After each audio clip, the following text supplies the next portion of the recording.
The Relationship Management Process, Part 2. We have just been looking at the tip of the iceberg, so to speak, in regards to relationship management. Icebergs on the surface appear large, yet we cannot see how much remains below the surface. It's not until we start to study the iceberg that we discover there is more to it than what meets the eye. Relationship management is the same way. In Part 1 of the relationship management process, we set the foundation for the interpersonal relationships.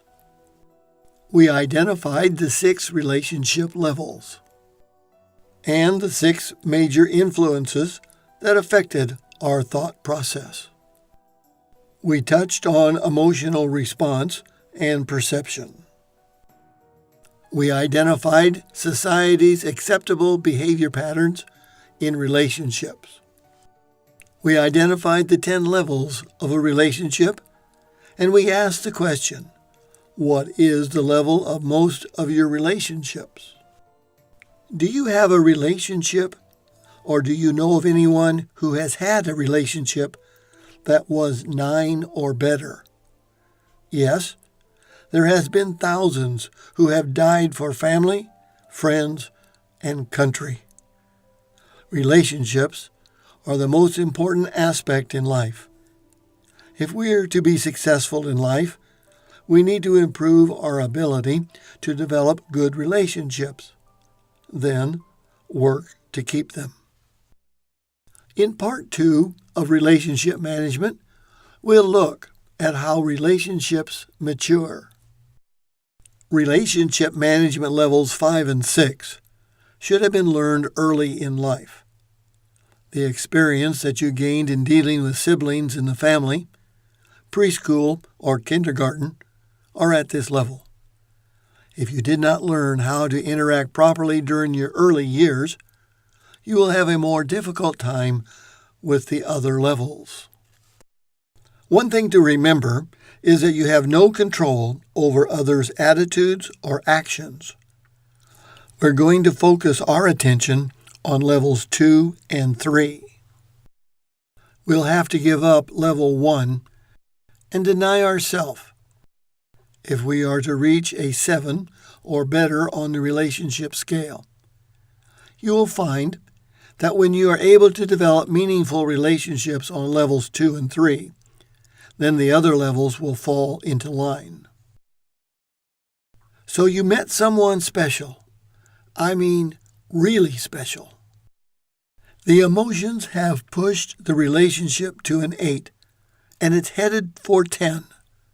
You're looking for ways to impress, and cost is no object. At the beginning of this kind of a relationship, you will have what is known as the halo effect. You have no expectations of the other person. If you stop and look at the relationship before marriage, you will find that the emotional condition of love is focused on what one can do for the other person. The decision to stay in the relationship is based on the value that other person provides. Are you willing to do things for the other person because it's to your benefit? Are they meeting some emotional need that you have? When you are first married, this condition continues and is known as the honeymoon period. What happens over time? The rush, or the romantic high, levels off, and the emotions settle back into a more comfortable level. Life returns to a more normal state. With time, the zero expectations start to fade away, and the halo effect disappears. Relationships are tested when your expectations start to surface. The other person wonders, why is all this happening to me? We are about to enter the disrupted expectation zone. The way the disrupted expectation is viewed will have a major impact on the decision that is made. Is the expectation a goal that must be achieved by your rules or your way, or else this relationship is over? Is the expectation a goal that can be compromised? That is, maybe you're willing to meet the person halfway. Is the expectation a goal that, if not achieved, will be ignored because you don't want to confront the issue and would rather avoid and ignore the fact that it did not get accomplished? Is the expectation a goal that, if not met, can be worked out? Recognize that we all make mistakes and do not always reach our goal. By working together, we can solve the problem and achieve the goal. There will come a time when a different viewpoint will occur, either over values, opinions, or behavior. It's at this point that a disrupted expectation can occur. What happens when we do not have our expectations met? We feel ignored or rejected, as though we do not exist, and a defensive response is triggered. We act instinctively and demand that our expectations be recognized. Such demands fail because now we are rejecting the very person we want to love us.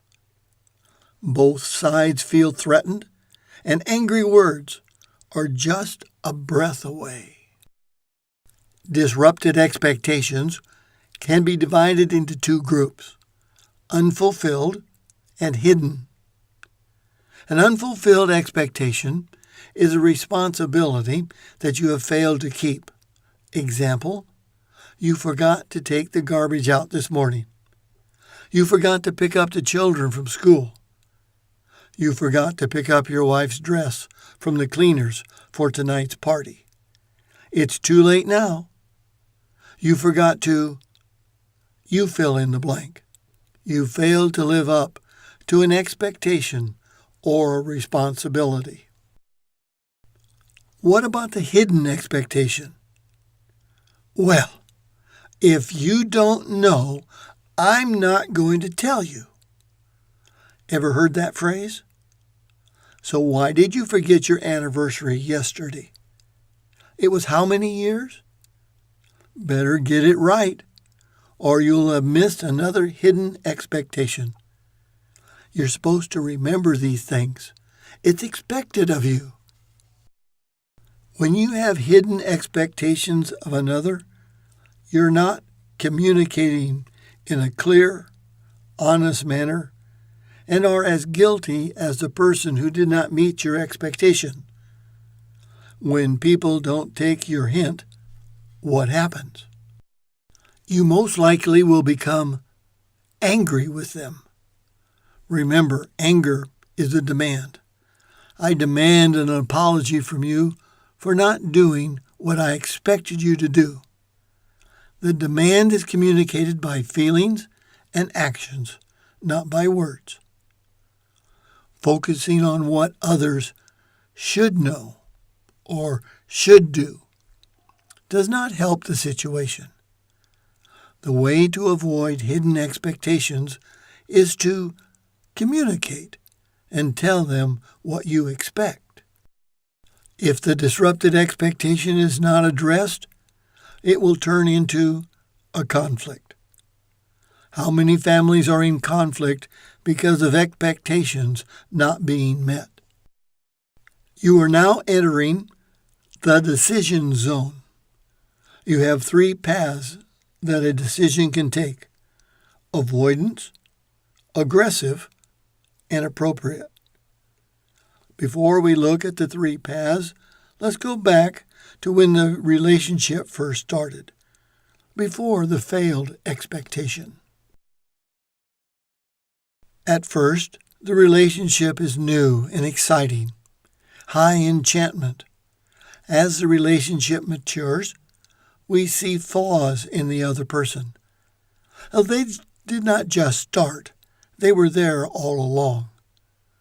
You just didn't see them. Question: are they really flaws, or are they expectations that you have for this relationship? This pattern happens in other relationships as well. We even see it happen in churches and organizations. It's not limited to the one-on-one relationship. It is at this point where real communication is required.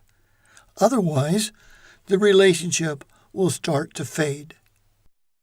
Lack of communication, commitment, and fading interest will cause a black cloud to form over the relationship.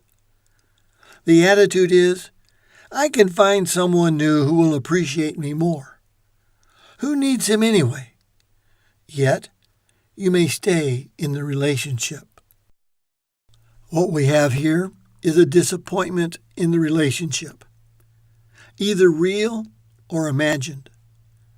Our attention that was focused on the other is now diverted to, what about me? This diverted attention is a process of a deteriorating relationship over time. One can create a fantasy about a new, unrealistic relationship. Romantic novels are filled with expectations of better relationships.